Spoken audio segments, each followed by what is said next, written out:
Have you ever wondered who you should live with after 70? Not just to survive, but to truly thrive in your later years? Imagine collapsing alone in your kitchen and waiting 14 hours for help, as happened to 73-year-old Margaret. Now picture the opposite. Dancing joyfully at 92, surrounded by friends like Elanina Chen. What makes the difference? It isn't luck. It's a choice. A groundbreaking Harvard study shows that one particular living arrangement can add an average of 7 years to your life while boosting happiness. In this video, 92-year-old Elanina shares her 22-year journey through 4 different living experiments, from isolation to a vibrant chosen family, offering wisdom that can transform the way you age. Stay until the end, because her practical 5-question assessment will help you discover the best living arrangement for your unique needs, ensuring you grow older with dignity, purpose, and joy. Meet Elanina Chen, a remarkable 92-year-old whose life story shines as a beacon of hope for seniors and their families. Her journey is more than personal triumph. It is a lesson in resilience, reinvention, and the pursuit of meaning at every stage of life. Over the past 22 years, Elanina uncovered insights that transformed her from a lonely, isolated retiree into a vibrant, socially connected advocate for intentional aging. Her discoveries, carefully documented in journals, health records, and personal reflections, provide a clear roadmap for anyone wanting to grow older without losing joy, purpose, or connection. At 70, Elanina was far from the dynamic figure she is today.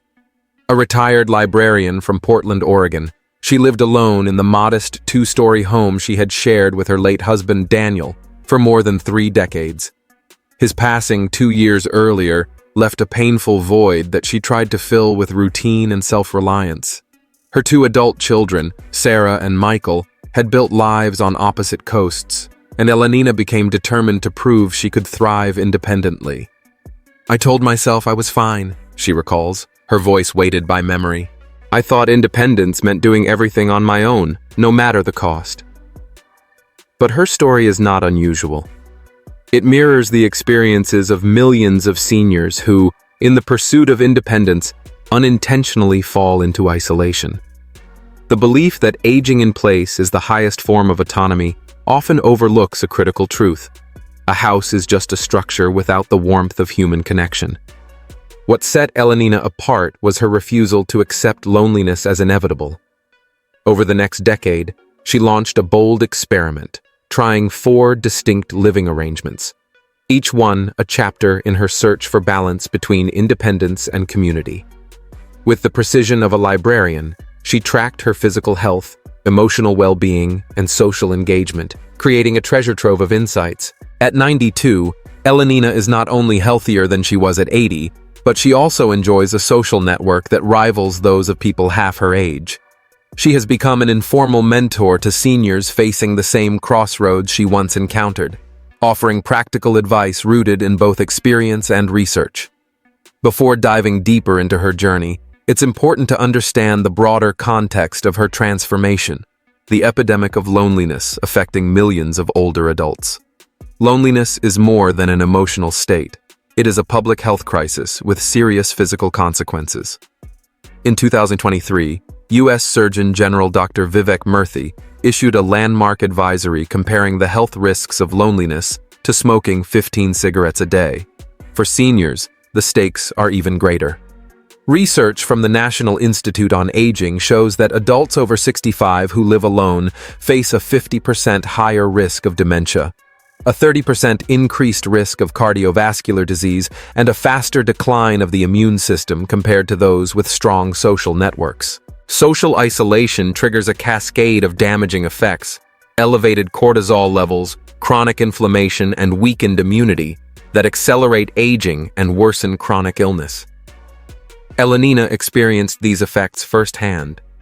After Daniel's death, she maintained a facade of independence, insisting to friends and family that she was fine, even as loneliness quietly took its toll. But her body told a different story. Within 2 years of living alone, she developed hypertension, battled chronic insomnia, and began noticing the subtle signs of depression. Doctor visits doubled, and her energy levels dropped sharply. "I'd make excuses to skip book club or coffee with friends," she admits. She didn't want to acknowledge her struggles, even to herself. Isolation crept in quietly but relentlessly. Days passed without real human interaction. Elenina would linger in grocery store aisles, chatting with clerks just to hear another voice.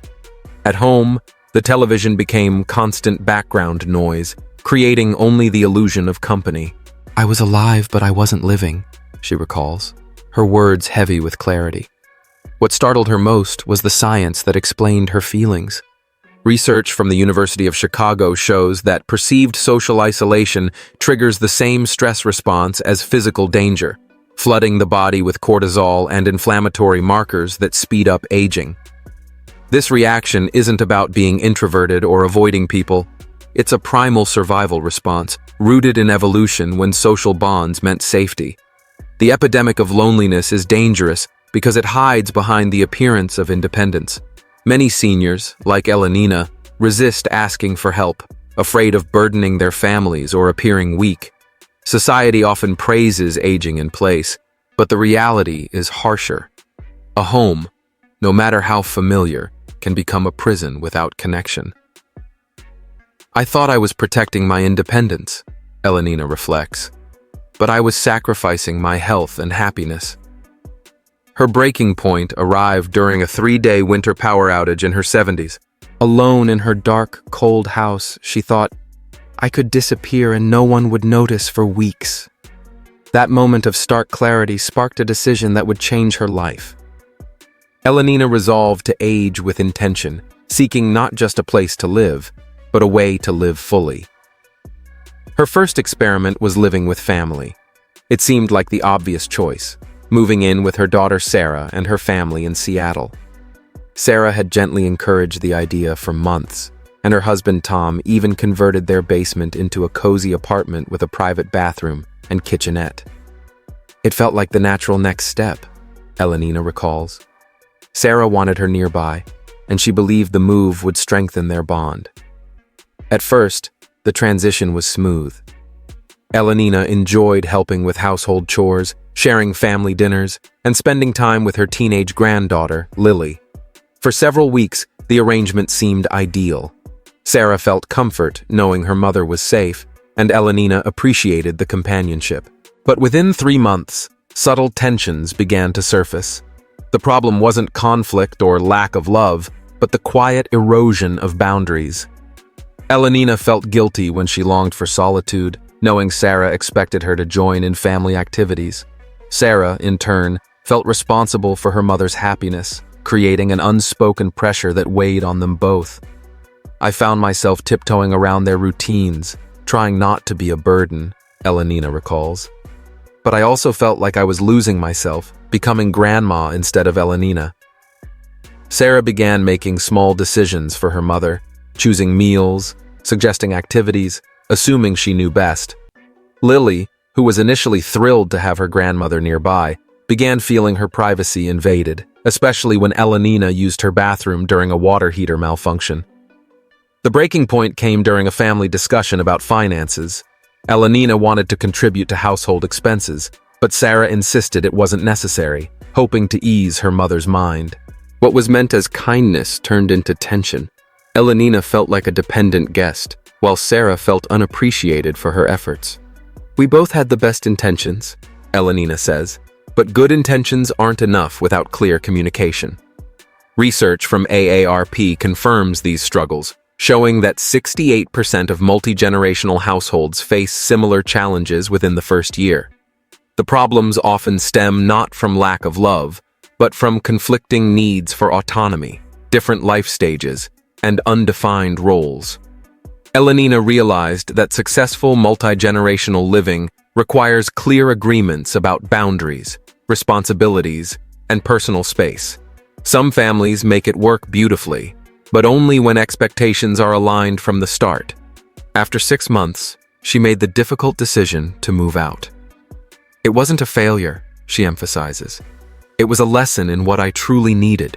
Independence with connection, not dependence disguised as togetherness. Elenina's next experiment was unconventional and at first intimidating, finding a senior roommate. At 71, I thought my roommate days were long behind me, she says with a chuckle. But desperation often sparks creativity.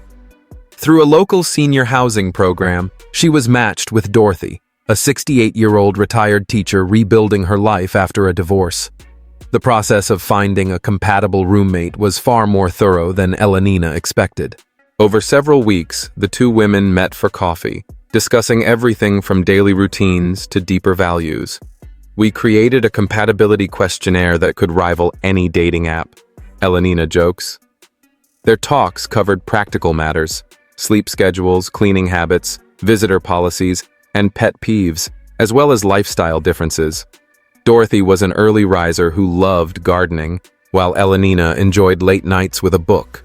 Instead of treating these contrasts as problems, they saw them as chances to complement each other's lives.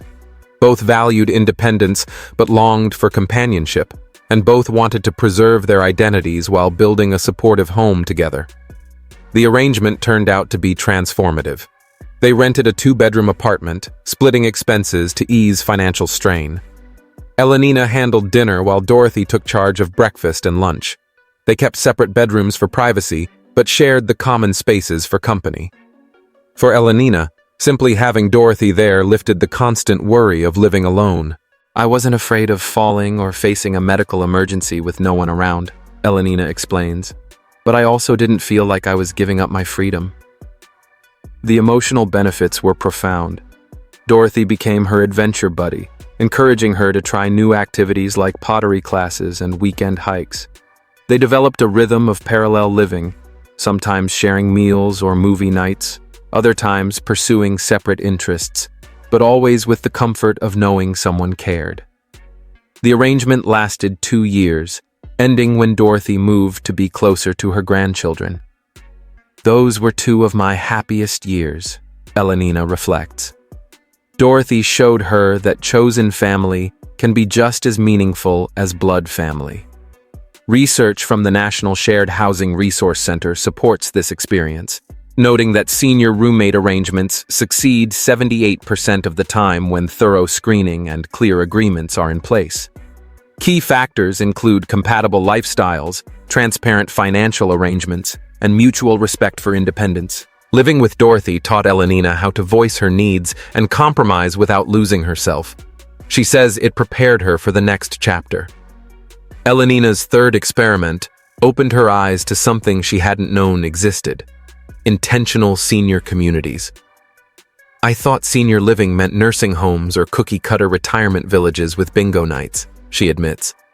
I had no idea there were communities designed for people who wanted to age actively and independently.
She explored active adult communities where retirees enjoy amenity-rich environments designed for recreation and social connection. She visited eco-villages for seniors, sustainable neighborhoods that blended environmental awareness with intergenerational living. She also learned about home share networks, programs that match seniors with extra rooms to younger people seeking affordable housing in exchange for light help with chores or companionship. Each model had unique benefits, but Elenina knew she needed to experience one firsthand to understand its impact. She committed to a 4-month trial residency at Sunrise Commons, a co-housing community in a lively urban neighborhood. The experience was nothing short of transformative. I felt like I was part of something bigger than myself, she reflects. She contributed by organizing potlucks and helping in the garden, and in return gained support, friendship, and a sense of security all in one place. During her stay, she built deep bonds with neighbors, joined decision-making meetings, and rediscovered a sense of purpose that had faded during her years of living alone. The structure created a safety net. Neighbors checked on each other and shared resources from meals to emotional support. Yet, despite all the benefits, Elenina realized co-housing wasn't her permanent answer. It was almost too much community for me, she admits with a laugh. I loved the idea, but the constant interaction and structured schedule sometimes felt overwhelming. She began craving more flexibility, wanting to engage on her own terms. This realization became a turning point. Her time at Sunrise Commons taught her important lessons about her own needs and preferences. Co-housing showed me what was possible, she says. It opened my eyes to the power of community, even if it wasn't the perfect fit for me. Her experience aligns with growing scientific research that highlights the importance of social connection in healthy aging. The Co-Housing Association reports that residents of intentional communities report greater life satisfaction, improved physical and mental health, and stronger social bonds compared to those in traditional housing. A landmark study from the Harvard Study of Adult Development, which has tracked more than 700 participants for over 80 years, offers powerful evidence. Strong social relationships are the single most reliable predictor of happiness, longevity, and overall well-being, outweighing even genetics, diet, or exercise. Dr. Robert Waldinger, the study's current director, emphasizes that loneliness kills, while meaningful relationships act as a shield against physical and cognitive decline. The data is striking. Individuals with strong networks live longer, preserve better cognitive function, and report less chronic pain. For seniors, the quality of relationships matters more than the number. A small circle of close, intentional connections can provide far greater benefits than a wide but shallow network of acquaintances. Additional research supports this truth. The Blue Zones Project, which examines regions with the highest numbers of centenarians, identifies strong social ties as a common trait. In Okinawa, Japan, for instance, elderly residents. In Okinawa, Japan, elders form moai groups, chosen family networks that provide lifelong social, emotional, and even financial support. These intentional circles are credited with contributing to Okinawan longevity and resilience. Similarly, neuroscience research from UCLA shows that social isolation triggers brain responses similar to physical pain, while strong social bonds activate reward centers, releasing dopamine and serotonin that boost mood, motivation, and even immune function. The physiological benefits are measurable and profound. Seniors with strong social ties have lower blood pressure, stronger immune systems, and faster recovery from illness. They sleep better, sustain higher energy levels, and maintain better physical function as they age. Research from the National Institute on Aging found that older adults with robust social connections have a 50% lower risk of dementia, even after accounting for other health factors. The cognitive stimulation from regular interaction keeps the brain active and resilient, essentially rewiring it for happiness and longevity. Even more, the benefits compound over time.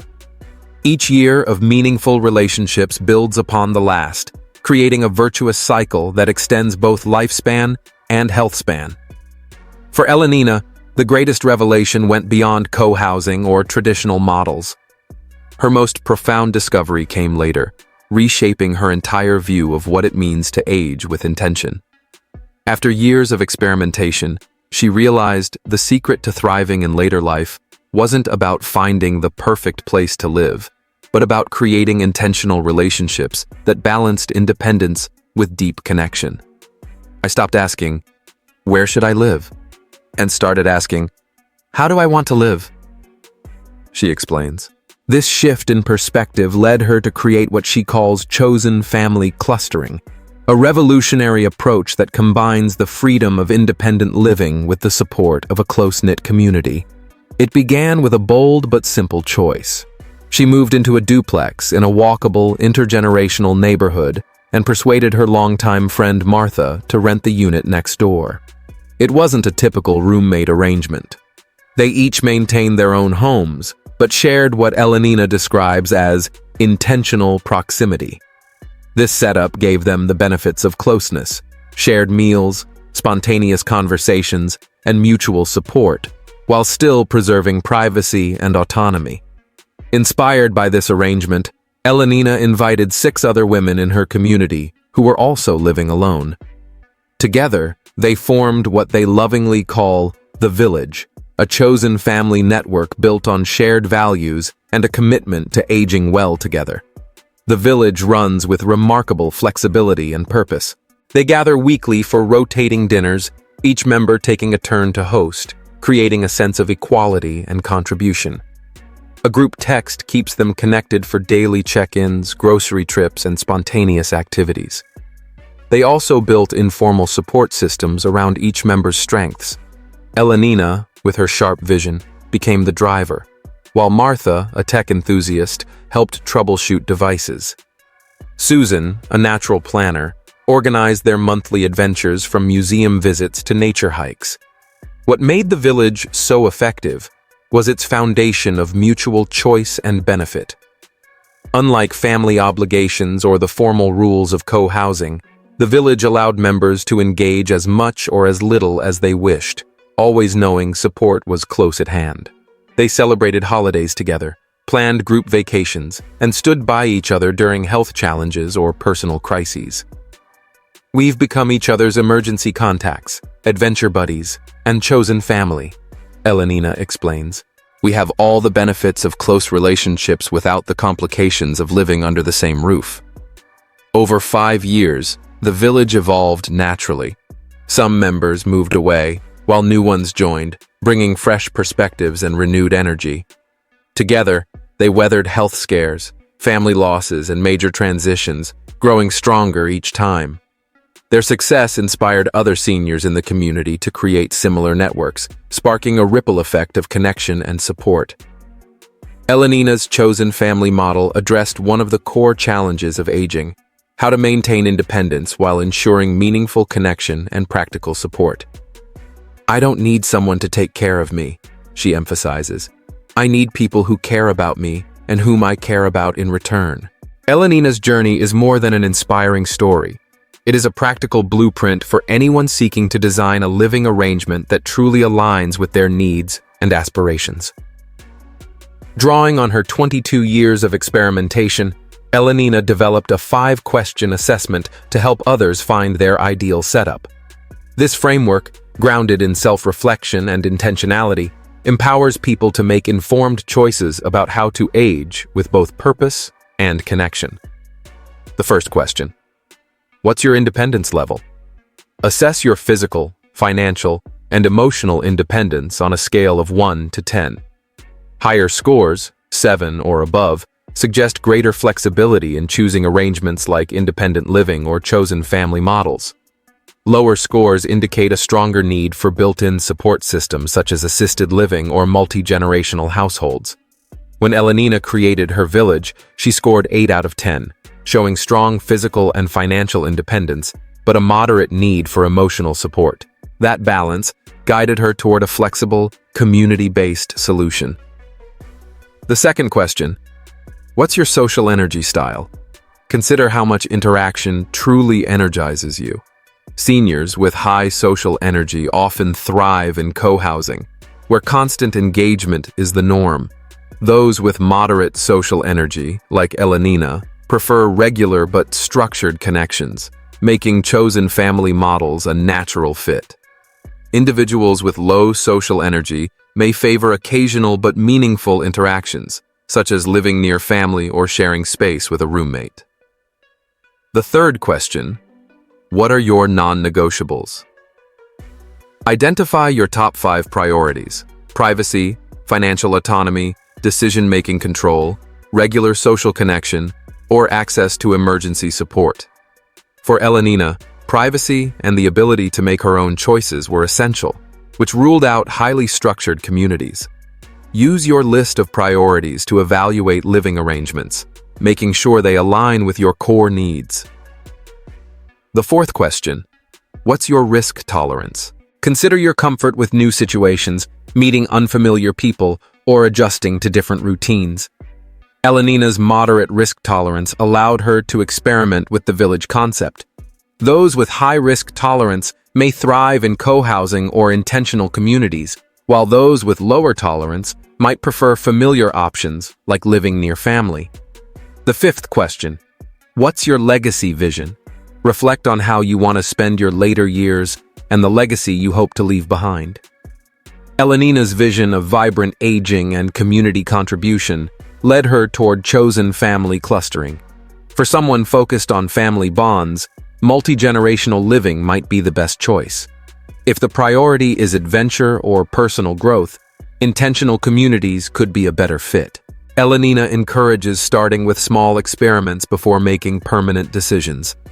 Try a trial residency, visit different communities, or begin with informal gatherings like village dinners. The best arrangement, she reminds us, is the one that honors both your independence and your need for connection. Her framework is both flexible and practical, encouraging individuals to focus on relationships rather than rigid housing solutions. A life transformed. Elenina Chan stands as living proof of the power of intentional living. Her journey from an isolated widow to a vibrant community leader spanned 4 distinct experiments: co-housing, active adult communities, home share networks, and chosen family clustering. Each one taught her valuable lessons about what it truly means to age with intention. The transformation has been not only emotional, but also measurable. Since forming her village, Elenina's blood pressure has normalized, her sleep has improved, and her energy has soared. She hasn't been hospitalized in 5 years and now takes fewer medications than she did at 80. Her doctor calls her a poster child for healthy aging, but the emotional transformation is even more remarkable. Elenina radiates joy, purpose, and resilience. She's learned new skills, from mastering video calls to planning group trips, and has even traveled to places she never dreamed of visiting in her 70s. Her friendships within the village grew deeper and more meaningful than any she had experienced in decades. Shared adventures, whether a local theater outing or a week-long retreat, created memories that continue to sustain her. "I wasted my 70s being afraid of becoming a burden," she reflects. "Now I know the right relationships don't create burdens, they create abundance." The village became more than a personal triumph. It turned into a model for others. Elenina now mentors seniors facing their own housing decisions, sharing her 5-question framework and encouraging them to prioritize relationships over place. Her community has followed her lead, with several other groups forming their own versions of the village. "Aging isn't about finding the perfect house or community," she explains. "It's about creating the relationships that make any situation meaningful." Elenina's journey, from isolation to a vibrant chosen family at 92, proves that the right living arrangement can transform aging, adding not only years to life, but joy to every day. Backed by decades of research, her story reminds us that aging well is not about where you live, but about who you connect with and how those relationships bring purpose. I wish you good health, happiness, and peace in your years ahead. And remember to subscribe to my channel, Healthy Aging Blueprint, for more wisdom to guide your journey.